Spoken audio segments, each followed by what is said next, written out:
Shalom. Shalom, my dear brothers and sisters.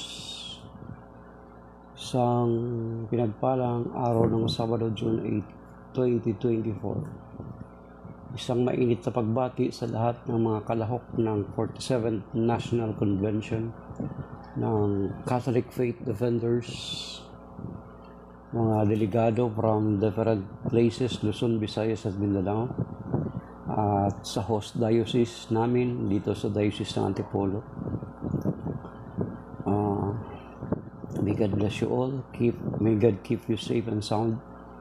Maging mabunga at magiging mapayapa at magiging puno ng karunungan ang dalawang araw na National Convention na gaganapin diyan sa St. Michael the Archangel, St. Michael Retreat House dyan sa Antipolo. So, ako, tingnan namin mamaya or bukas kung makasilip kami sa National Convention ng CFD, Catholic Faith Defender.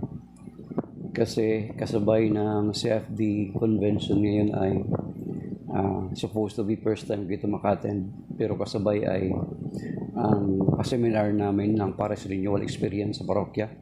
Isa ring nakapakahalaga na seminar, basic seminar sa parokya na nagdadagdag din ng kaalaman ng patungkol sa ating pananampalataya. So, most possibly I am not available, pero isisikapin namin na makasilip mamaya dyan sa National Convention ng Catholic Faith Defender, 47th National Convention. So, shalom. At ngayon ay basahin natin ang mga pagbasa ng ng the Bible readings of the Catholic Church na binabasa throughout the world. The first reading is taken from the second letter of St. Paul to Timothy, chapter 4, verses 1 to 8. Sa harap ng Diyos at ni Kristo Jesus, nahahatol sa mga buhay at mga patay, alang-alang sa kanyang pagdating bilang hari, inaatasan kita. Ipangaral mo ang salita ng Diyos, pagsikapan mong gawin iyan, napapanahon man o hindi. Himukin mo at pagsabihan ang mga tao at palakasin ang kanilang loob sa pamagitan ng matyagang pagtuturo, sapagkat darating ang panahong hindi na sila makikinig sa wastong katuruan. Sa halip, susundin nila ang kanilang hilig. Maghahanap sila ng mga tagapagturo na walang ituturo kundi ang ibig lamang nilang marinig. Hindi na sila makikinig sa katotohanan. Sa halip ay ibabaling ang kanilang pansin sa mga kathang isip. Ngunit ikaw, maging mahinahon ka sa lahat ng oras. Magtiis ka sa panahon ng kahirapan. Gampanan mo ang tungkulin ng isang mangangaral na magandang balita at tuparin mo ng lubos ang iyong paglilingkod. Sapagkat dumating na ang panahon ng pagpanaw ko sa buhay na ito, ay ako'y mistulang isang handog na binubuhos sa dambana. Pinagbuti ko ang aking pakikipaglaban, natapos ko na ang dapat kong takbuhin, at nanatili akong tapat sa pananampalataya. Kaya naghihintay sa akin ang koronang gantimpala para sa mga namuhay ayon sa kalooban ng Diyos. Sa araw na iyon, ang Panginoon na siyang makatarungang hukom, ang siyang magpubutong sa akin ng korona, hindi lamang sa akin kundi sa lahat ng nananabik sa kanyang pagbabalik. Ang mabuting balita, ang salita ng Diyos. Salamat sa Diyos. Ang Salmo responsorio ay hinango mula sa Psalm 71. Awit 71. Open your Bible in Psalm 71. Ang makaunang makahanap ay may premyo. Okay.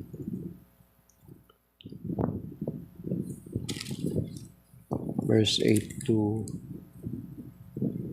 9, then 14 to 15, 16. Okay. Kaya ako nagpupuri buong araw, aking ngayong ihayag ang taglay mong karangalan. Ngayong ako'y matanda na, huwag mo akong pabayaan. Katawan ko'y mahina na, kaya ako'y huwag iiwan.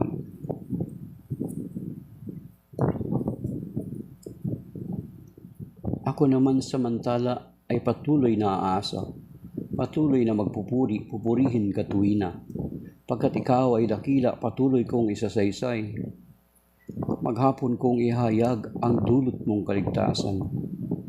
Hindi ko man nalalaman kung paanong ito'y gawin. Pagkat ikaw, Panginoong Yahweh, malakas at makatwiran, ihayag ko sa madla, katangiang iyo lamang.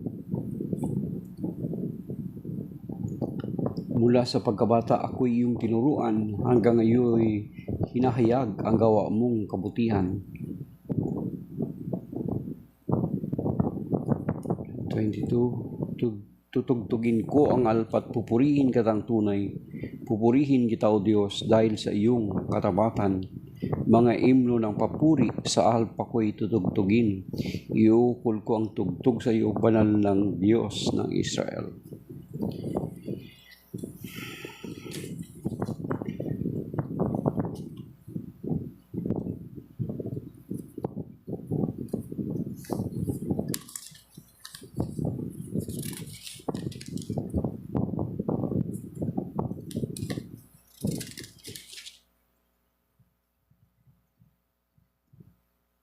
Alleluia, alleluia. Tinandaan ni Maria ang mga bagay nito at ito'y kanyang pinagbulay-bulayan. Alleluia, alleluia. Ang buting balita ng Panginoon ayon kay San Lucas, chapter 2, verses 41 to 51. Papuri sa iyo, Panginoon. Taon-taon tuwing pista ng Pasko, ang mga magulang ni Jesus ay pumupunta sa Jerusalem nang siya ay 12 taon na. Dumalo sila sa pista ayon sa kanilang kaugalian. Sila'y umuwi na pagkatapos ng pista. Ang batang si Jesus ay nagpaiwan sa Jerusalem, ngunit hindi ito napansin ng kanyang mga magulang. Sa pag-aakalang siya ay kasama ng pangkat, nagpatuloy sila sa maghapong paglalakbay. Pagkatapos siya ay hinanap nila sa kanilang mga kamag-anak at mga kakilala, ngunit hindi nila natagpuan si Jesus. Kaya't bumalik sila sa Jerusalem upang doon maghanap. Pagkalipas ng 3 araw, si Jesus ay natagpuan nila sa loob ng templo. Siya ay nakaupong kasama ng mga guro. Nakikinig siya at nagtatanong sa kanila. At ang lahat na nakarinig sa kanya ay hangang-hanga sa kanyang pangunawa at mga sagot. Namanghari ng kanyang mga magulang na siya ay makita. Sinabi ng kanyang inang anak, bakit mo naman ginawa ito sa amin? Lubha ang aming pag-aalala ng iyong ama sa paghahanap sa iyo.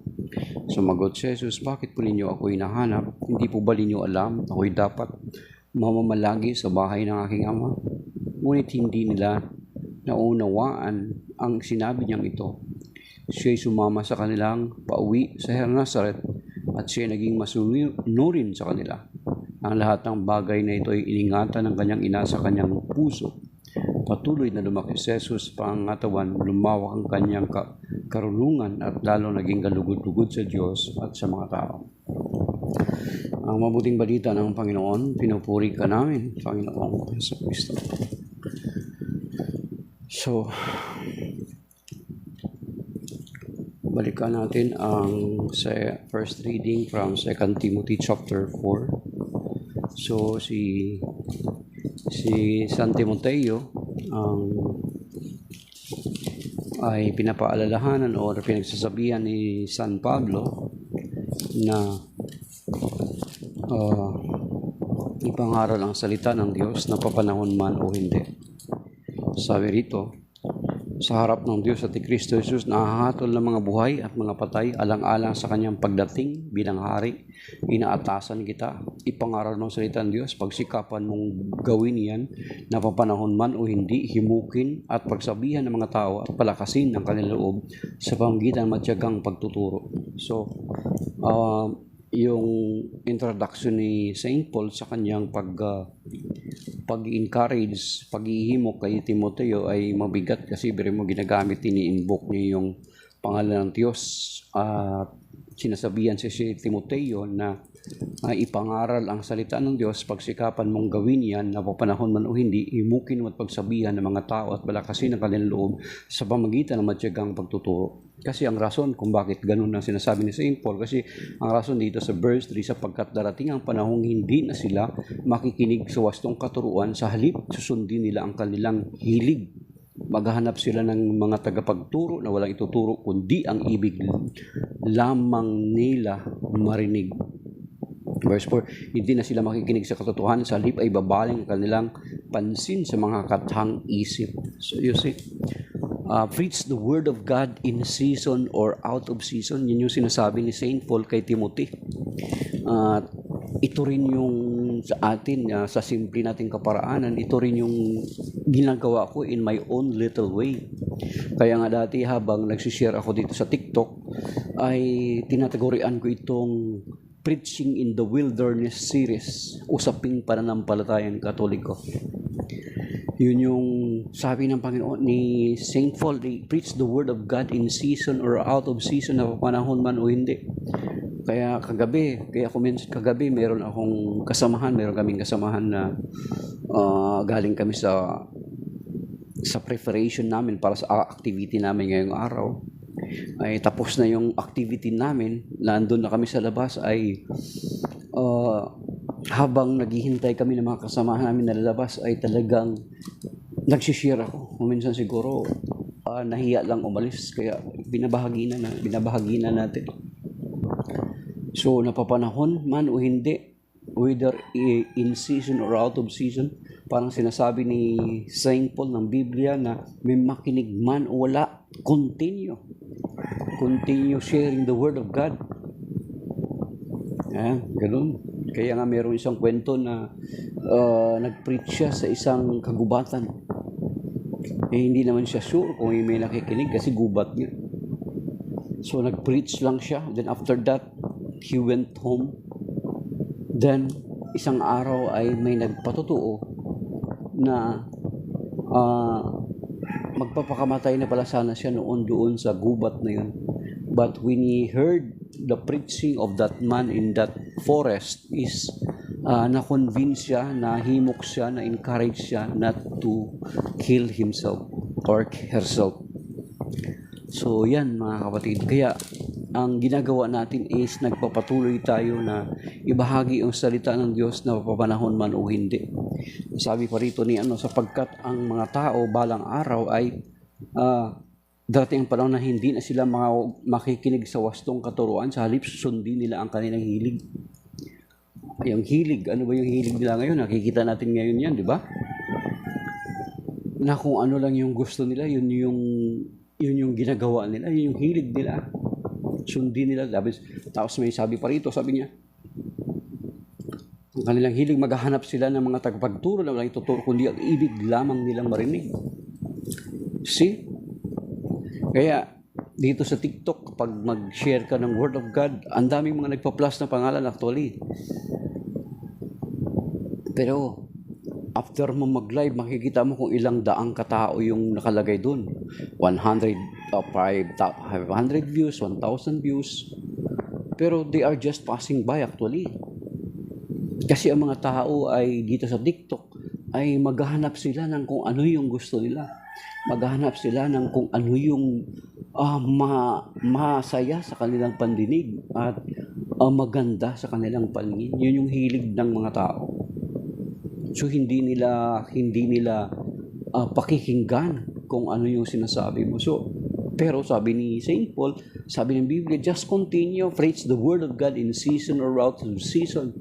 Parang sinasabi niya nga na whether may makinig or wala, at least you've done your part. Diba? Yun yung sinasabi natin. We are sharing the word of God. Pinapakita natin na we are doing our part. Kasi ang sinabi dun, kasi noong bininyagan tayo, sabi tayo mga Katoliko, nung bininyagan tayo, ay nagkaroon tayo ng bahagi doon nung nabinyagan tayo, nagkaroon tayo ng bahagi doon sa tatlong ministeryo ng Panginoon, sa kanyang pagiging propeta, sa kanyang pagiging hari, at sa kanyang pagiging pari. Pag sinabing pagiging propeta ay dapat nakikiisa tayo sa ebanghelisasyon. Nagiging bahagi tayo sa pagpapalaganap ng mabuting balita. So yun yung sinasabi na preach the word of God in season or out of season. Hindi tayo nagpoproklama sa sarili natin na sugo or whatsoever. Pero when we were baptized, nagiging bahagi tayo dun sa ministeryo ng Panginoon na dapat nating gampanan. So sabi rito, balikan natin, maghahanap sila ng mga tagapagturo na may lang ituturo, kundi ang ibig lamang nilang marinig.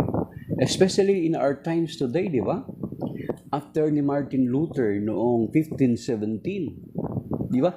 Nung umalis si Martin Luther sa Catholic Church noong 1517, then after Martin Luther, si Martin Luther na umalis sa simbahan ay inalis din siya ng kanyang mga kasamahan.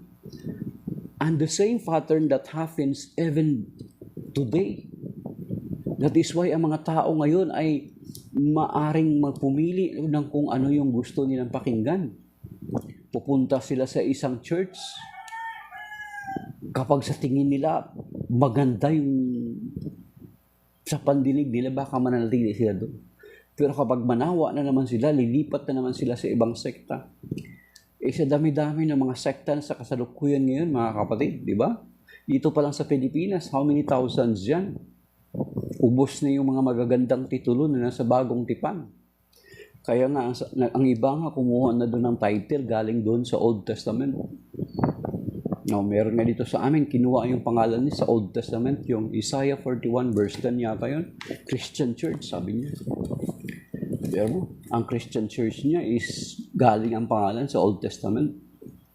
Samantala, ang Christian is sa panahon ng New Testament. Pero yung kanyang pangalan ay kinuha niya sa Old Testament. So you see, ibig sabihin, lahat na yata ng mga pangalang magaganda na titulo na sa Bagong Tipan, makikita ng mga verses sa Bagong Tipan ay wala na siya makita. Kaya doon na siya kumuha sa Old Testament. Ito ang title ni Isaiah. Tingnan ko kung i-check ko. Ito. Isaiah chapter 41 verse 10, Christian Church ang kanyang pangalan. So you see, iba ang Christianity doon sa panahon ng Old New Testament, yet he take his name or kinuha niya yung title ng kanyang church sa Old Testament.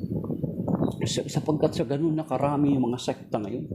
Kaya ang mga tao makapagpipili kung ano yung kanilang gustong marinig. Di ba? Andiyan ito pa sa verse 4. Sabi niya, hindi na sila makikinig sa katotohanan. At sa halip, ibibalan nila ang kanilang pansin sa mga kathang-isip. Sa mga myth, sa mga kathang-isip. Ang isang kathang-isip ngayon na sikat ay yung sinasabi nila na natalikod ang iglesia na itinatag ng Panginoon. Kathang-isip yan. Gawa-gawa ng kaisipan na wala yan sa banal na kasulatan. I-prove nyo sa akin sa Biblia kung natalikod ang iglesia ang itinatag ng Panginoon. Wala pong ganoon. So kathang-isip yan. Marami mga tao naniniwala dyan sa kathang-isip na yan. Na natalikod di umano ang itinatag ng Panginoong Jesucristo. Whereas kung babasahin natin doon sa Matthew chapter 16 verses 13 to 20, makikita natin doon nung itinatag ng Panginoong Jesucristo kanyang iglesia, sabi niya, "Thou art Peter, and upon this rock I will build my church, that even the gates of Hades cannot prevail against it." Then pagdating doon sa Matthew 28 verse 20, sabi niya, "I will be with you till the end of times." So kung kasama ng simbahan na itinatag ng Panginoong Jesucristo, ang Panginoong Jesucristo, makapananaig ba ang pagtalikod? Makapananaig ba ang kamatayan sa kanyang iglesia? No way, no chance. Mga kapatid, kaya pag sinabi mo, kung nagsasubscribe ka sa isang paniniwala na hindi totoo, yan ay myth, katang-isip. Gawa ng kaisipan. Try to imagine kung kasama natin ang Panginoong Kristo. Sabi niya, I will be with you till the end of time. Sinasabi sa Romans chapter 8 verse 31, if God is for us, who can be against us? Di ba? So therefore, since nakasama na ang simbahan na itinatag ng Panginoong Kristo, ang Panginoong Kristo, therefore there is no chance of apostasy, there is no chance na matalikod ang iglesia na itinatag ng Panginoong Kristo. So therefore, masasabi natin na yan ay katang-isip na sinasabi at tinuturo ng ilan na natalikod ang iglesyang itinatag ng Panginoong Kristo. There is no chance. Of course, kung babasahin natin ang Biblia, maraming mga tumalikod or tatalikod sa kanilang pananampalataya. Marami ang tatalikod. Di ba? Sa Matthew 24 yun, dahilan sa mahigpit na mga kapigatian na darating, sabi niya, marami ang manlalamig sa kanilang pananampalataya. So, sa kanilang panlalamig, yan yung magkukos ng kanilang pagtalikod. Ito nga, sinasabi dito sa 2 Timothy chapter 4, maghahanap sila. Ayaw na nilang makinig. Tumalikod sila sa katotohanan. Ang katotohanan na hindi natalikod ang iglesia ang tinatag ng Panginoong Jesucristo. At maghanap sila ng mga taong gusto lamang nilang marinig. You see, mga kapatid. So, sila yung tumalikod sa pananampalataya, hindi yung pananampalataya o yung simbang itinatag ng Panginoong Jesucristo ang matatalikod. Dito sa Matthew 24, di ba? Nabanggit na yun ng Panginoon doon sa hula na dahilan sa mga kapigatian darating maraming mga mananampalataya ang tatalikod sa kanilang pananampalataya. Ngunit ang sabi doon ng Panginoon, ang mananatiling hanggang wakas ay siya lamang maliligtas. Hanapin natin mga kapatid at least Matthew 24, malawak-lawak. Ang mga basa mo ng buo yung chapter 24. Matthew 24 verse 3 to the following, sabi niya, habang si Jesus ay nakaupo sa bundok ng mga olibo, palihim siyang tinanong ng kanyang mga alagad, kailan po mangyayari ang mga sinabi ninyo? Ano po magiging palatandaan ng inyong muling pagparito at ng katapusan ng mundo? Sumagot si Jesus, mag-ingat kayo upang hindi kayo maligaw ninuman, maraming paparito sa pangalan ko at magpapanggap na sila ang Kristo. Yan. At marami silang maililigaw. Makarinig kayo ng mga labanan at makakabalita kayo ng mga digmaan sa iba't ibang dako, ngunit huwag kayong mababahala dahil talagang mangyayari ang mga iyon, bagamat hindi pa iyon ang katapusan ng mundo. Maglaban-laban ang mga bansa at gayon din ang mga kaharian, magkakaroon ng tagutom at lilindol sa maraming lugar. Ang lahat ng mga ito ay pasimula pa lamang ng mga paghihirap na tulad ng isang babaeng nanganganak. Pagkatapos ay kaputan kayo lahat dahil sa inyong pagsunod sa akin. Isasakdal kayo upang pahirapan at patayin. Verse 10, at dahil dito, sabi, at dahil dito'y marami, marami ang tatalikod sa kanilang pananampalataya, mapupuot sila at magtataksil sa isa't isa. Yan, magtataksil sa isa't isa. Kaya hantong sa divorce, kaya ipipilit ang divorce kasi magtataksil nga sa isa't isa. Lalaganap ang kasawan kaya't manlalamig ang pag-ibig ng marami. Verse 13, ngunit ang mananatili tapat hanggang wakas ay siya lamang maliligtas. See? Verse 14, ipangaral ang buong satsa sa buong sanlibutan ang magandang balitang ito tungkol sa karya ng Diyos upang magsilbing patutuo sa lahat ng mga bansa at sa kadaratingang wakas. So you see, marami ang tatalikod sa kanilang pananampalataya. As a matter of fact, kung titingnan natin from 1517 na ginawa ni Martin Luther, until now patuloy na araw-araw na tumatalikod sila sa kanilang pananampalatayang pinagmulan. Maraming tumalikod. Tanungin mo yung mga iba't ibang mga sekta or lahat ng mga sekta na meron tayo ngayon. Kung ititrace nila yung roots nila, kung ititrace mo yung roots mo, malalaman mo na yung sekta mo, originally, ang pinakapuno niyan ay nagmula sa Catholic Church. Kung hindi man indirect man na nagmula sa Catholic Church, ang pinaka-aninuno niyan ay nagmula kay Martin Luther. Si Martin Luther is an Augustinian monk, isa siyang Katolikong pare. For the first 1,500 years, there is only one church that exists, and that is the Catholic Church. Maliban doon noong 1054, naghumiwalay ang Eastern Orthodox sa Catholic Church. Pero anong nangyari? Isa rin sa naging dahilan na kanilang pagbagsak ng Constantinople nung umalis sila sa Catholic Church, naghiwalay sila, bumagsak ang Constantinople, ang Byzantine Empire. Diba? Napasa kamay ang Turkey na dating ang Turkey, yan tinatawag na Turkey ngayon, napasa kamay ng Ottoman. Ang isang sikat na simbahan na Hagia Sophia doon, until now. Di ba, pinagbubura ngayon mga drawing doon ng mga ganda, yung Hagia Sophia, kinonvert into a mosque. Nung una ay ginawang museum, but later on kinonvert ito into a mosque, yung Hagia Sophia. Yan. So kung titingnan natin, all this sect and denomination came only from the Catholic Church. Whether you like it or not, check it. Isuriin nyo, i-check nyo yung history nyo. I-check nyo yung sekta na kinaaniban mo kung saan galing. Sino yung nag-ordain ng pastor mo na may connection sa mga alagad. Kumbaga parang i-backdrab.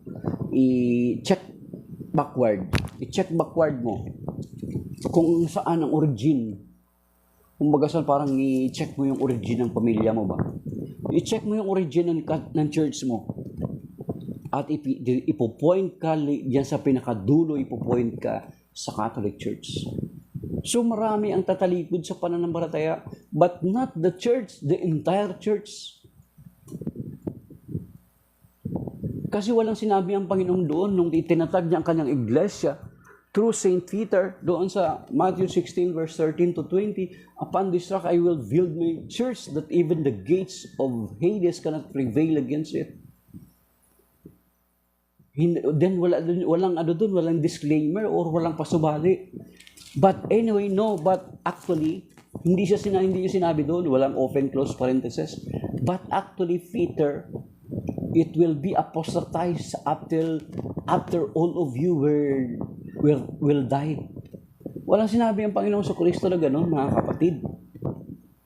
It will be apostatized until all of you will die, or until 1914, or until 1819, or 16, 15, 17. Walang gano'n. Then someone will reveal it. Again, walang sinabi gano'n ang Panginoon sa Kristo. Ang sinabi dito sa Matthew 24, maraming mga darating, gamit ang kanyang pangalan. Di ba? Magpapakilala sila na Kristo. As a matter of fact, dito sa ating sa Pilipinas, meron tayong gano'n. Meron nagpakilala na siya ay appointed Son of God. Meron dito mismo sa atin, nagpapakilala din sa Mindanao, sa Surigao, na siya ang Kristo. Then meron ding Chinese na nagpapakilala na bumalik na ang Panginoon sa Kristo. Chinese Kofol, yung Eastern Lightning na tinatawag. Nagpapakilala na bumalik na raw ang Panginoon sa Kristo in the person of the Chinese founder. So you see, natupad itong sinasabi sa Matthew 24 na maraming paparito sa pangalan ng Panginoon sa Kristo. Gamit ang pangalan ng Panginoon sa Kristo, pero ang totoo ay hindi naman naniniwala sa Panginoon sa Kristo. So yun sinasabi sa 2 Timothy chapter 4 verse 1 to 8, mga kapatid, na maraming mga tao natatalikod sa kanilang pananampalataya at maghahanap, hindi na sila makikinig, maghanap ng mga tagapagturo ng walang ituturo, kundi ang ibig lamang nilang marinig. Diba? So alis sila sa Catholic Church, maghahanap sila from among thousands of sect and denomination, pipili sila. Kung hindi nila magustuhan yung exact sekta, lilipat na naman sila. Lilipat na naman sila. Walang katapos ng paglilipat. Then balang araw babalik din yan. Kaya may kanta tayo, babalik ka rin, babalik ka rin, babalik ka rin, kahit tagal mo na nawala, babalik ka rin. Ako, product ako, di ba? Nalublob ako sa ilog, naging Southern Baptist ako. Bumalik din ako. Marami ngayong pastor na nagsibalikan dito sa Pilipinas, marami na pong mga pastor. Ngayon sa 47 National Convention na magaganap sa diocese sa Antipolo, marami pong mga pastor ang join doon na dati mga protestante. But for the sake of the truth, despite na nawalan sila ng kita, nawalan sila ng hanap buhay, they choose to return to the Catholic Church because of the truth.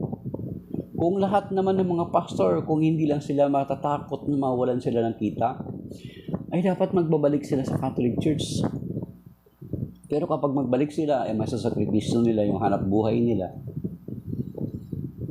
Yung para sa pamilya nila, masasakripisyo. Kaya, yun yung isa sa mga nagpi-prevent for them to return to the Catholic faith. Pero kung totoo yung conviction mo, kung totoo kang nananalig sa Panginoong Jesucristo, because of the truth, hindi mo baliwalain mo yun, ang mga bagay-bagay na yun, na despite na mawawalan ka ng kita. No, marami na yan nangyari dito sa atin sa Pilipinas sa mga pastor. As a matter of fact, nagkahiwalay pa nga sila ng asawa niya kasi diehard masyado yung asawa niya sa pagiging protestante. Nagkahiwalay sila. Itong isa nga later, just recently, namatay yung isa. Talagang naghihirap, bere mo. Try to imagine, iwanan mo yung may ikapo ka at saka 10 love offering. Maliban sa ikapo, may mga love offering pa yan, mga kapatid. See? Direct sa'yo. Unlike sa atin sa Catholic Church, meron tayong mga treasurer, meron tayong may bank account na kapangalan sa parokyan, not to the parish priest. Yan yung sa atin. Hindi yung direct sa pangalan ng pastor, ng pari. Nakapangalan yan sa parangalan ng parokya. Then ang parokya natin, marami tayong mga pinapasweldo ng mga staff. Kuryente, tubig, then mga staff, may mga regular na staff dyan. Every time na kaso lang, every time na magpalit ng parish priest, na pwedeng mapalitan yung mga staff. So medyo hindi lang secure. Pero may ibang mga pare na kapag ang staff na pamahal na sa kanya or nagiging kaibigan niya na paglilipat na sa ibang parokya, kung sa tingin niya malapit lang naman, yung staff niya dati, yung dadalhin niya pa rin. Yun sa atin. So, parang magkakaroon ng may separation fee. May separation fee ang mga staff ng parokya kapag napalitan yung pare after 6 years. So, parang end of term na sila. So, ganun. Pero sila, ang mga pastor, mga kaibigan natin, mga pastor na yan ay, ay ikapo na yan or love offering yan, direct yan sa kanila. Maliban kung may mga sistema sila, may mga board of directors sila. May mga ganun. Pero most of the time, wala. Lalo na kung hindi pa naman talaga malaki na mga sekta. As a matter of fact, yung kakilala namin, anak ng dati naming kamanggagawa, ang gumagawa ng t-shirt namin sa Prex, yung pinagpiprintingan namin, is a pastor. Doon kami nagpapaprint ng mga t-shirt namin. Mababa siya magbaba si pastor magsingil Yung mabait naman siya. Hindi ko nabanggitin yung pangalan. So kahapon, kinuha ko yung mga t-shirt na pinaprint namin sa Prex. Yung Prex logo. Ito yata, sandali. Nasa likod. Yan. So yun yung pinagawa ko doon na logo. Yan yung pinagawa ko na logo doon sa pastor na yun. So yung tatay niya, nung pumunta kami is dating kamanggagawa namin. Sinusuportahan yung anak sa kanyang pagiging pastor. So, kung pastor ka, talagang secured yung ano mo. Minsan may mga ayuda para outside the country. Mga kapatid, may ayuda pa yan. May 10% na, may love offering pa. Huwag kayo maingay, may kapatid akong pastor. Missionary pastor, nasa Jansan. Hindi niya naman to panonorin ng buo eh. Ay, hindi kong panonorin niya ng buo. Congrats. Ay, nong.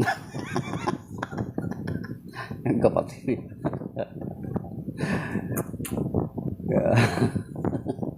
Pero kapag magkita kami ng kapatid kong pastor, tuwa-tuwa naman ako. Kasi binibigyan ako ng yung malungkot. Binibigyan ako ng pera. Tinatanggap ko naman.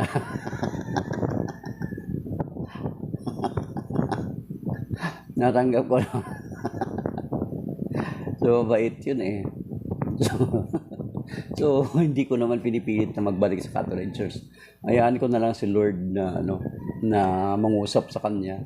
Balang araw kung loobin ng Panginoon na babalik siya ay magiging patotoo siya na he was once a missionary pastor. Isang magaling na pastor kasi nagpe-preach siya sa mga pulis doon sa Jensen. May mga kilala siya mga high-ranking police officer. Nakapunta siya sa bahay ni Manny Pacquiao doon sa Jensen. So kahit pa paano, okay, pastor siya, at least may connection sa doon sa mga high-ranking police officer nung nakaliwas niya pumunta siya rito sa Krami. So ganun mga kapatid na ang tao balang araw ay hindi na makikinig sa katotohanan. Sila yung tatalikod. Marami, sabi doon sa Matthew 24 na binasa natin kanina, na marami ang tatalikod sa kanilang pananampalataya, but not the church na matatalikod. So katang isip yun, sinasabi dito ni Saint Paul kay Timothy, na ang sabi dito, hindi na sila makikinig sa katotohanan, sa halip ay babaling ang kanilang pansin sa mga katang isip. So you see, ibabaling. Magpipili sila ng mga ngaral at ibabaling ang kanilang mga isip, ibabaling nila ang kanilang paningin o ang kanilang pandinig sa mga katang isip. So yung pag sinabi mo na natalikod ang iglesia na itinatag ng Panginoong Kristo ay katang isip yan. Katang isip, fiction, gawa-gawa lang, walang katotohanan. So meron pa dito sa 1 Timothy chapter 4 verse 3. Actually ginagamit nila ito sa atin pero gagamitin din natin sa kanila. Sa anong paraan, pakinggan nyo Verse 1 Timothy chapter 4 verse 1 to 3. Ginagamit nila ito sa atin. So gagamitin din natin babalik sa kanila. Kasi ito mas angkop sa kanila, pakinggan nyo. Maliwanag ang sinasabi ng Espiritu na sa mga huling araw, yan, na sa mga huling araw ay tatalikuran ng ilan ang pananampalataya. So you see, sa huling araw. Ibig sabihin, nung una, andun sila sa pananampalataya na yun, but later on, umalis sila, tumalikod sila. Kaya nga sinasabi doon sa Matthew 24 kanina, maraming tatalikod sa kanilang pananampalataya at manlalamig ang kanilang pag-ibig. Diyos sa Matthew 24 kaninang binasa natin, balikan nyo. Maiksi lang yon. Makikita nyo na kagad. Matthew 24 verses 1 to 14. Yan. Basahin nyo. Matthew 24, 1 to 14. Do you see?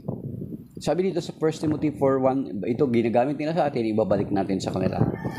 Maliwanag ang sinasabi ng Espiritu na sa mga huling araw, yan, ay tatalikuran ng ilan ang pananampalataya, susunod sila sa mapannilang na Espiritu at sa mga katuruan ng mga demonyo. Di ba katuruan ng demonyo yun? Yung kasinungalingan, yung fiction, yung walang katotohanan. Pag hindi, kung nangangaral ka na hindi totoo, isa demonyo yan. Kasinungalingan kasi yan. Sakop yan dun sa sinasabi sa John chapter 8 verse 44. Na sa pasimula pa, basahin natin John 8:44 ha. Okay, sabi dito. Ang diablo ang inyong ama at ang gusto ninyong gawin ay kung ano ang gusto niya.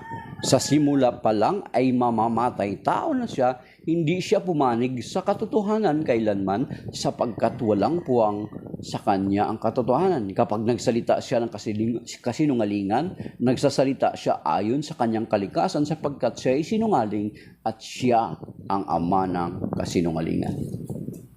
So sinasabi dito na, tatalikuran ng ilan ng pananampalataya, susunod sila sa mapaninlang na espiritu at sa mga katuruan ng mga demonyo. Hindi ba katuruan ng demonyo yun? Kasinungalingan, paniniwalaan mo na natalikod ang iglesia. Sinasabi mo na ang Panginoong Jesucristo ay parang sinasabi mo indirectly, Lord Jesus, sinungaling ka. Kasi sinabi ng Panginoon doon sa Matthew 16, upon this rock I will build my church that even the gates of hell shall not prevail against it. Then sa Matthew 28 verse 20, I will be with you till the end of time. So kapag sinabi mo na talikod ang iglesia na itinatag ng Panginoong Jesucristo, sinasabi mo na sinungaling ang Panginoong Jesucristo. It's either si Lord ang nagsasabi ng totoo or ikaw ang nagsasabi ng totoo. Ngayon, kung ikaw pagpipiliin sino ang paniniwalaan mo, itong mga nagsasabi na natalikod ang iglesia ang itinatag ng Panginoon o ang Panginoong Jesucristo. Di ba? Matthew 28:20, I will be with you till the end of time. Then sinasabi sa Romans 8:31, sinabi na natin kanina, if God is for us, who can be against us? So therefore, we can conclude that there is no chance of apostasy in the church founded by the Lord Jesus Christ. Kung ayaw nyo maniwala, ila-live to ngayon yung CFD, Catholic Faith Defenders National Convention, ila-live yan. Sa YouTube or sa Facebook, i-check nyo yung Pananampalataya at Katwiran at ang fan page ang page ni Father Darwin Gitgano. Ila-live yan, marami magko-cover yan ngayon. Hanapin nyo sa Facebook or maybe including here sa TikTok. So you see mga kapatid, ibinabalik natin sa kanila itong sinasabi nila. Ang mga katuroang ito ay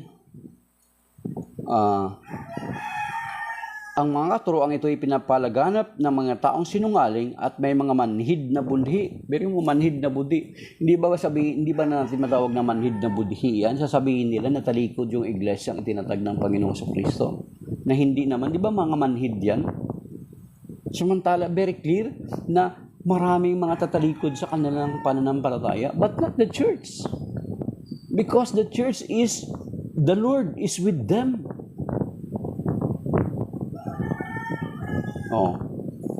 Then, sabi dito, ang mga katuroang ito ay palalaganap ng mga taong sinungaling at may mga manhid na budhi.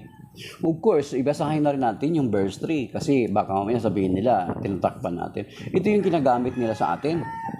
Ipinagbabawal nila ang pag-aasawa at ang ilang uri ng pagkain, mga pagkaing nilikha ng Diyos upang kaining may pasasalamat ng mga mananampalataya at nakakaunawa ng katotohanan. Ang lahat ng nilikha ng Diyos ay mabuti at walang dapat ipalagay na masama. Sa halip ay dapat tanggaping may pasasalamat sapagkat ang mga ito ay nililinis ng salita ng Diyos at ng panalangin. Of course, gamitin nila yung itong part na ito. Pero let us remember, ang konteksto nito. Bawal nga ba? Pinagbabawal ba natin ang pag-aasawa sa Catholic Church? Of course not. Kasi meron tayong sacrament of matrimony. Kung wala tayong sacrament of matrimony at ang simbahan ay pumapayag sa divorce, wala, ibig sabihin wala tayong pakialam doon sa wala tayong pakialam sa pag-aasawa. So ibig sabihin hindi natin sa Catholic Church, hindi natin pinagbabawal ang pag-aasawa. You see? Kasi kung ipinagbabawal natin ang pag-aasawa, dapat wala tayong sacrament of matrimony. Di ba? So kasi ang context nito iba. Ang sinasabi ni St. Paul. Bakit sasabihin naman natin, bakit yung mga pare nyo hindi nag-aasawa? Ang mga pare, choice nila yun na hindi mag-asawa for the sake of the kingdom. May reference ba yan sa Bible? Yes, of course, there is. Sa Matthew chapter 19 verse 12, mga kapatid, punta natin dun ha, para malaman natin bakit ang mga pari hindi nag-aasawa. Actually, recently, sa amin dito, religious congregation na may hawak ng parokya namin, from time to time, may mga graduate na mga postulants na dumadaan dito sa community namin. We have 14 chapels here. May bago na ngayon, 14, pang 15 na yata yun, yung Black Nazarene na dating sakop ng Orthodox. But later, nalaman nila na Orthodox wala yun, hindi pala yun Catholic Church. So, pinailalim nila yung kanilang chapel sa Diocese ng Antipolo, sa aming parokya. So, ang mga pari, ang mga nagpapari, prior sila magpari, di ba dadaan sila ng 5-year college, pre-college, 5-year course, 5-year na sa college. Then after that, magkaroon sila pagkatapos sila ng seminary, ng major, ng minor seminary, ay may sila tinatawag na postulancy period. Then after postulancy, actually, prior pa man matapos ang kanilang postulancy, marami na po nagbaback out sa kanila. Kumbaga, ginamit lang nila yon na avenue para makapag-graduate sila ng college. Then magamit nila, makapagtrabaho sila ng marangal, maayos. Wala namang problema yun sa mga congregation na alisan nila. Gano'n naman talaga, come and go yun. Hindi naman lahat expected na ma-embrace yung ganong bukasyon. Hindi naman lahat. Kahit sabihin mo nag-aral sa seminary. Hindi 100% magiging pari. Then after ng postulancy na 2 years or 1 year is magiging novice sila, novitiate. Then after novitiate, magiging brother sila. Ilang taon yan. Then after their brother, magiging magkakaroon sila ng mga may mga vow na silang tatanggapin, magiging brother sila ng congregation. Then after that, kung gusto pa rin nila magpapatuloy, magiging deacon sila, maordinahan silang diakono. Try to imagine how many long years yan na i-discern nila kung tinatawag ba talaga sila ng Panginoon sa pagiging pari. Then, pag deacon na sila, magkakaroon ng regency period, or depende kung mag-request sila ng regency period. Yung panahon na magninilay sila, Lord, tinatawag mo bala, sure ka ba talaga, Lord, na gusto mo maging pare ako? Then, saka pa lamang sila magpapa-ordain ng pagiging pare. Dito sa Matthew 19 verse 12, sabi dito, ito yung sakop sa mga pari, kaya hindi nila pwede akusa sa atin yung 1 Timothy chapter 4. Sa kanila yun. Maaari. Sa Matthew 19 verse 12, sabi rito, sapagkat may iba't ibang dahilan kung bakit may mga lalaking hindi makapag-asawa, ang ilan ay isinilang na may ganitong kapansanan, ang iba na may dahil sa kagahagawan ng ibang tao, yan, human reason. Mayroon namang hindi nag-aasawa, alang-alang sa kaharian ng langit. Hayaang tanggapin ang aral na ito ng may kakayahang tumanggap nito. So, yung nagpapatuloy sa pagiging pari ay may kakayanan, or they were gifted, or they were blessed, or they were pinagpala sila ng binagyan sila ng grasya na matanggap yung aral na yun. Ito, tingnan mo verse 12. Ulitin natin yung huling part. Sabi niya, mayroon namang hindi nag-aasawa, Matthew 19 verse 12, basahin sa Bible nyo, alang-alang sa kaharian ng langit. Hayaang tanggapin ang aral na ito ng may kakayahang tumanggap nito. That is why our priests do not marry, because of this reason. So, after ng deacon, kung hindi na siya mag-request ng regency, kung sa tingin niya, he is being called by the Lord to serve Him in his entire life without a wife, is magpapa-ordain na sila ng pare. Actually, after ng diaconate is 6 months, pwede na sila ma-ordain as priest. After 6 months, mga kapatid. So, try to imagine more than, dito sa amin ng religious, more than 10 years, mga 12 years, bago sila ma-ordain bilang pare. Try to imagine. yung mga postulant pa dati na ang papayat pa nila na nagsiserve dito sa community namin, na dumaan dito sa parokya na, sa community namin. Papayat pa ng postulant, ngayon ang tataba na. Ang tataba na. Paano ba naman, di ba? Kapag may piyesta, may mga birthday, may mga house blessing, naku, pinapakain si Father. Yung natural, bawal magsayang ng pagkain. Tuloy tumataba yung mga pare.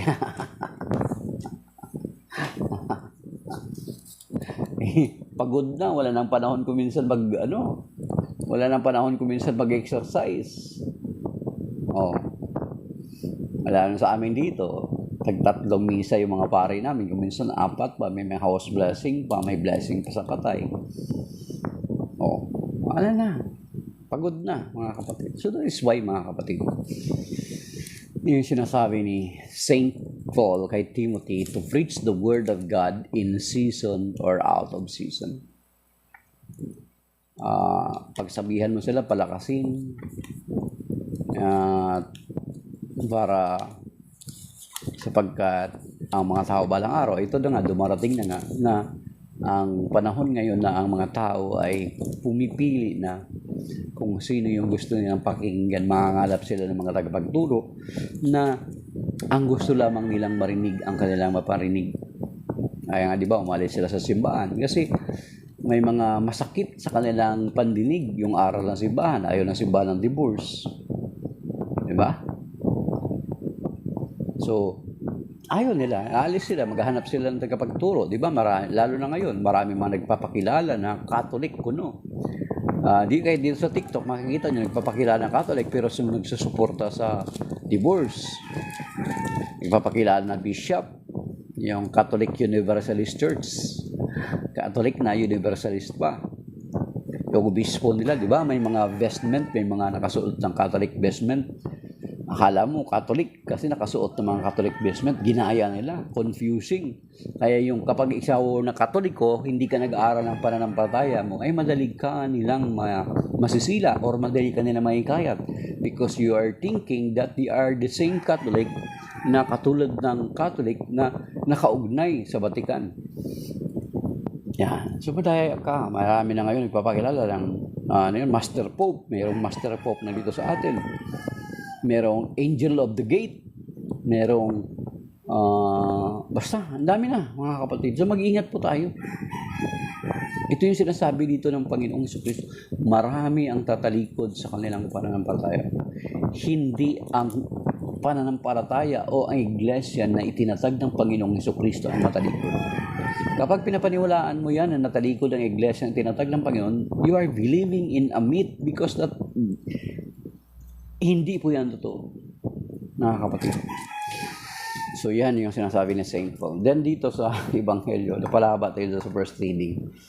Okay? Sabi dito sa Ebanghelyo, ang sabi ay sa Luke chapter 41 to 51 kasi ano ngayon, kapiyastahan ng Immaculate Conception kahapon, kapiyastahan ng Immaculate Conception, Immaculate Heart of the Blessed Virgin Mary. Kahapon, kapiyastahan ng Sacred Heart of Jesus. Ngayon, kapiyastahan ng Immaculate Heart of the Blessed Virgin Mary. Makita naman natin dito sa Ebanghelyo na ito yung kustombre ng ang banal na mag-anak, the Holy Family of Jesus, Joseph, and Mary. Yung kuminsan yung ginagawa natin parang expression na lang, Sus, Mariusep. Yun pala yun. Jesus, Joseph, and Jesus, Mary, and Joseph. Yan yung Sus Mariusep. Kaya kung minsan iwasan natin yung ganun kasi it is, they are the holy persons, they are the holy family's name. Avoid natin na basta nang natin ginagamit na parang walang katuturan or walang kapararakan. Thou shalt not use the name of the Lord in vain. Kasi andun ang pangalan ng Panginoon Jesucristo. Diba? So, hindi natin basta-basta ginagamit na parang expression na lang. Let us avoid that, my dear brothers and sisters. Labag yan doon sa kautusan ng Panginoon na thou shalt not use the name of the Lord in vain. Kasi ang pangalan ng Panginoon Jesucristo andun. Dito sa Luke chapter 2 verse 41, makikita natin, so bilang mga magulang, since na makikita natin dito sa second reading na darating ang araw na ang mga tao ay magpipili na lang ng kanilang gustong pakihinggan, bilang mga magulang, ito yung challenge sa atin.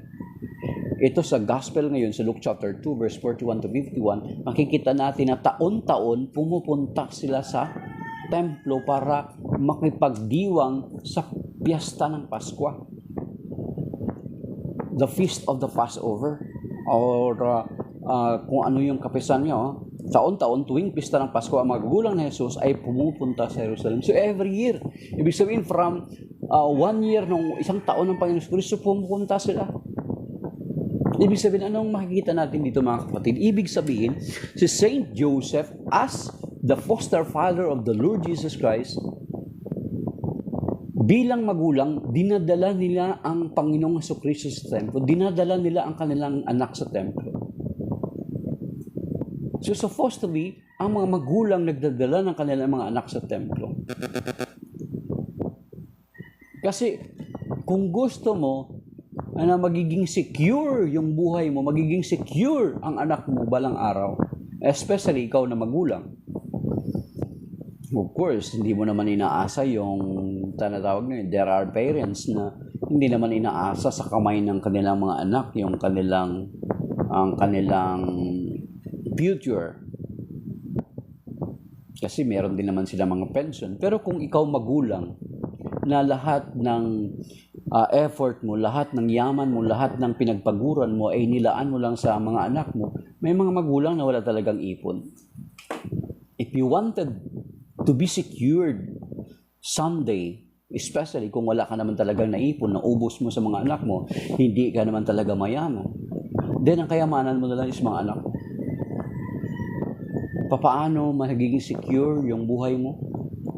Yung pagiging pagtanda mo bilang magulang? Then, bring your children to the Lord. Teach them the teaching of the Lord. Know the teaching of the Lord and pass it on to your children. Ito yung halimbawa na pinapakita ni na Saint Joseph ng Holy Family of Jesus, Joseph and Mary. Taon-taon sila pumupunta sila sa templo. Ibig sabihin, ang mga magulang, dinadala nila ang kanilang mga anak sa templo. Of course, mas secured na magulang is kung Katoliko ka. Bakit ko nasabi yan? Kasi ang aral ng mga protestante, dinidisrespect daw ni Jesus. Si Mama Mary, hindi raw kinikilala ni Jesus ng Panginoong Jesucristo, si Mama Mary. So parang sinasabi nila, hindi nirespeto ni Jesus si Mama Mary. Then kung protestante ka, anong magiging implication yan sa iyo bilang magulang? Kasi yun yung turo nila. Kasi tinawag lang daw ng Panginoong Jesucristo si Mama Mary na woman. So, woman lang, biro mo, tatawagin ng babae. Hindi nila inaalam yung context, hindi nila inaalam yung background, bakit ganun? Yung historical settings, bakit ganun? Diba, sa John chapter 2, tinawag na woman doon, ang babae, si Mama Mary. Sa kultura ng mga Hudyo, when a woman, being called a woman, is malaking honor yun sa kanila. At the same time, tinawag, maging sa John chapter 19, verse 25 to the following verses, diba? Woman, behold your son. Tinawag uli na woman, hindi sinasabi, mother, behold your son.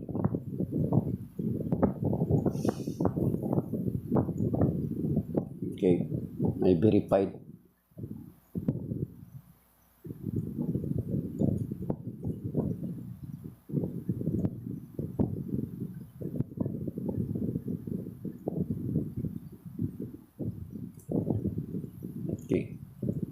Diba, tinawag ng woman lang daw na woman ang Panginoon Jesucristo si Mama Mary. Hindi nila alam sa konteksto ng mga Hudyo. Mas mataas na honor yun. At the same time, ipinapakita lamang ng Panginoong Jesucristo na si Mama Mary ang tinutukoy na woman dun sa Genesis chapter 3 verse 15, yung proto-evangelium, the first gospel. Ipinapakita na namin lamang ng Panginoon sa Kristo that the Blessed Virgin Mary is the fulfillment of the proto-evangelion in Genesis chapter 3 verse 15. Hindi yan pagdidisrespect. Ngayon, kung Katoliko ka at dinadala mo ang mga anak mo sa simbahan, katulad ng Holy Family of Jesus, Joseph, and Mary, especially kung wala ka naman talagang naipon sa sarili mo, ang mga anak mo na lang kayamanan mo. Kasi kung naturuan mo sila ng maayos, na ipakilala mo sila sa aral ng Diyos, sa aral ng simbahan sa Catholic Church. Dito sa Biblia ng Catholic Church, may malinaw na aral dito patungkol sa mga anak at sa mga magulang. Sabi dito sa Ecclesiastes chapter 3. Take note, mga kapatid. Sinasabi nila, toxic. Sinasabi, di ba, na sabi ng mga iba na mga artista, toxic daw yung iba. May mga influencer, yung may mga bad influencer, di ba? Sabi nila, toxic culture daw yan. Hindi naman obligasyon ng mga anak na tulungan yung mga magulang. Obligasyon ng mga magulang, paaralin yung mga anak, palakihin. Obligasyon ng mga anak. Pero, sabi dito sa Ecclesiastes chapter 3, ito yung aklat. Kaya kung protestante ka, wala ka nito. Delikado ka. Baka pagtanda mo, kapag protestante ka, dadaling ka ng mga anak mo sa shelter. Dadaling ka ng mga anak mo sa home for the aged. Samantala, ang dami-dami mong mga anak. Magpasapasahan sila ng responsibilidad. Samantala, dito sa Ecclesiastes chapter 3, ang linaw. Sabi dito, mga anak, ako'y inyong ama, kaya makinig kayo, gawin niyo ito at di kayo mapapahamak, sapagkat ang mga ama ay binigyan ng Panginoon. Sabi niya, binigyan ng Panginoon ng kapangyarihan sa mga anak at iniuutos niya na sundin ng mga anak ang kanilang ina. Ang gumagalang sa kanyang amay, nagbabayad na sa kanyang kasalanan. At ang nagpaparangal sa kanyang inay parang nag-iimpok ng kayamanan. Ang gumagalang sa kanyang amay, paliligayahin naman ng kanyang mga anak. You see? Ang gumagalang, kumbaga parang kahit hindi mo sasabihin yan sa mga anak mo, kapag makita nila, ay automatic na kung paano mo ginagalang yung mga magulang mo, yung mga anak mo ay gagalang ka rin. Ang gumagalang sa kanyang amay, pagliligayahin naman ng kanyang mga anak, at ang panalangin niya ay agad diniringgin ng Panginoon. Pahabain ng Diyos ang buhay na nagpaparangal sa kanyang mga magulang. Siya na sumusunod sa Panginoon, ang may paggalang sa Panginoon, Diyos ay gumagalang sa kanyang mga magulang. Okay? At pinaglilingkuran niya ang kanyang magulang na parang Panginoon niya. Igalang mo ang iyong ama sa salita at sa gawa upang sumaiyo ang kanyang pagpapala. Pinatatatag ng pagpapala ng isang ama ang pamumuhay ng mga anak, ngunit ito ay sinisira ng sumpa ng isang ina. Verse 10, huwag mong ipagkakalat ang kahihiyan ng iyong ama sapagkat ang kanyang kahihiyan ay hindi mo ikakarangal. Ikakarangal ng sino man ang gumalang sa kanyang ama at kahihiyan ng mga anak ang di gumalang sa kanilang anak, sa kanilang ina. Verse 12, anak, kalingain mo ang iyong ama kapag siya'y matanda na. You see? Kalingain mo daw, hindi mo ipadala sa shelter. Ikaw yung kumalinga, hindi yung ibang tao. Hindi mo siya ipadala doon sa home for the aged. Sabi niya, kalingain mo ang iyong ama. Verse 12 ba? Anak, kalingain mo ang iyong ama kapag siya'y matanda na at huwag mo siyang dudulutan ng samaan ng loob habang nabubuhay. Hallelujah. Verse 13, ipagpaumanhin mo siya kapag nanlalabo na ang kanyang isip. Huwag mo siyang lalapastanganin ngayong nasa kasibulan ka na ng iyong lakas. Ang paglingap mo sa iyong ama ay di malilimutan. Yan ay magiging katibayan ng iyong mga kasalanan. Sa iyong mga kasalanan. Iyan ay magiging kabayaran ng iyong mga kasalanan. Ang ginawa mo sa iyong ama ay alalahanin ng Panginoon. At ang mga kasalanan mo matutunaw na parang yelo pagdating ng tag-init. Ang sino man, verse 16, ang sinong nagpabaya sa kanyang ama ay para nang lumapastangan sa Diyos. At ang gumagawa na ikagagalit ng amay, inay susumpain ng Panginoon. Kasi bigat mo, mga kapatid. Kaya kung Katoliko ka, ito yung mga aral na dapat malaman mo at ng iyong mga anak. Na ito pala yun.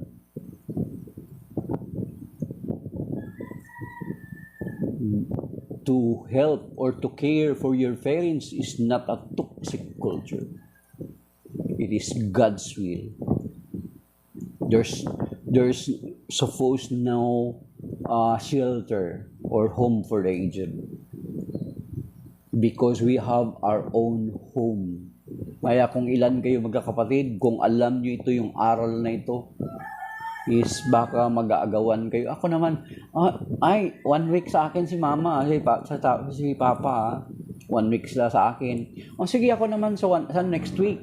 Sige, sa akin naman, sa sunod ako naman. Sige, sa sunod, sa akin naman. Di ba may mga ganong magkakapatid? Di ba saya? Gaano kapag tumanda na yung magulang mo, gaano na yan garaming makakain niya? Hindi na yan kakain ng maraming ulam. Gulay-gulay na lang yan. Prutas-prutas na lang yan. May mga tagabantay ka pa ng mga anak mo. Hindi mo ba iniisip? Di ba ano sabi sa Galatians chapter 6 verse 7? Huwag ninyong ginlangin ang inyong sarili kung ano ang inyong itinanim ay siya ninyong So kung nagtatanim ka ng kabutihan sa magulang mo, do you think, di ba, alalahanin daw ng Panginoon yung ginawa mo? So kapag alalahanin ng Panginoon, ilalagay din ng Panginoon sa puso ng mga anak mo to do the same with you when you get old. Pero kung lapastangan ka sa magulang mo, alalahanin ng Panginoon yan. At ilalagay ng Panginoon yan sa puso ng mga anak mo. Pagdating ng araw, ma-realize mo, for you to realize that what you did is wrong. Ma-realize mo. Habang nabibidridden ka, ma-realize mo. Then, magbalik loob ka sa Panginoon, Lord. Kaya matagal ka mamatay, magbidridden ka, mahihirapan ka. Pinabayaan mo magulang mo, baka ang tendency, pababayaan ka rin ng mga anak mo. So, nasa atin ang pagpipili. Malinaw ang sinasabi ng banal na kasulatan. Galatians chapter 6 verse 7. Huwag ninyong linlangin ang inyong sarili. Kung ano ang inyong itinanim, yan din ang inyong ani. So yun yung sinasabi ngayon ng Ebanghelyo na ang magulang na Jesus ay dinadala nila ang kanilang anak sa templo. Taon-taon. So, ginagawa ba natin yan bilang mga magulang? Ginagawa niyo ba yan sa inyong mga anak? Na dinadala niyo ang inyong pananampalataya at tinuturuan ang ating pananampalataya? Or else, time will come, matutupad yung sinasabi ng first reading kanina na balang araw, tatalikod sila at maghahanap sila ng mga tagapagturo na nais lamang nila mapakinggan. So, kapag mapakinggan na nila yung turo ng protestante, na si Jesus, sinasabi nila na hindi nga nirespeto si Mama Mary. Kung si Mama Mary, nagdala sa kanyang sinapupunan, anak ng Diyos. Much more ikaw. Hindi naman anak ng Diyos. Hindi naman tagapagligtas ng mundo yung anak mo. Di ba? Ano ang gagawin? Kung nakarinig sila ng turo doon sa pastor, kung si Jesus nga, hindi niya ginalang yung nanay niya, ako pa kaya, galang ko nanay ko. Woman, babae. Diba? So, gano'n na magiging gano'n na magiging notion. Gano'n na magiging isipin ng mga bata. Kung mapunta na sila sa ibang sekta, wala na silang ganitong aklat sa libro nila. Inalis nila yon yung 7 aklat na yan. Wala itong Ecclesiastico sa kanila. Or Sirach. Chapter 3. Ano mangyari balang araw? Yan mga kapatid. Kaya ito yung sinasabi dito sa 1 Timothy. Hanapin ko muna. Kasi kalimutan ko. 1 Timothy 5:8 yata yun mga kapatid.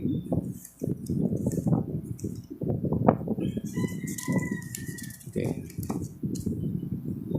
Yan, tama.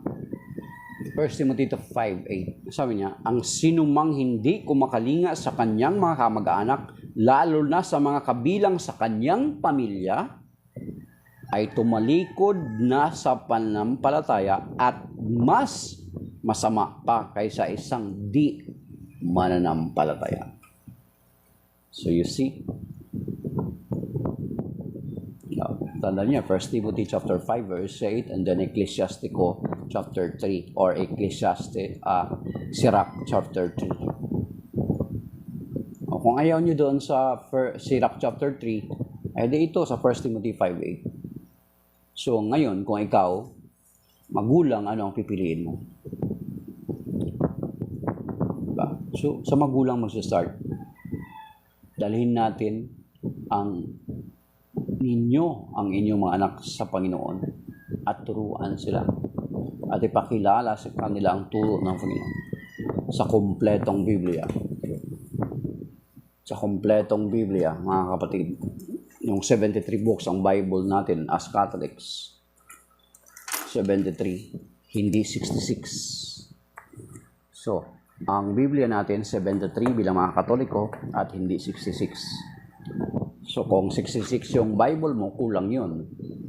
So, bumalik ka na sa Catholic Church. Kasi kumpleto yun. Secured ka. Kasi andon ang sinasabi na igalang ng mga anak ng kanilang mga gulang even in the time of their old age. Hindi kung sa panahon lang na bata pa sila. So maybe that is by now, my dear brothers and sisters. May activity coming ngayon, so we need to pray. We need to prefer earlier and then go there. So shalom, maybe that is by now. God bless sa lahat ng dadalo sa 47th National Convention. I have been praying for you for several days already, and I will continue to pray for you there sa St. Michael Retreat House. And then pray for us also para sa aming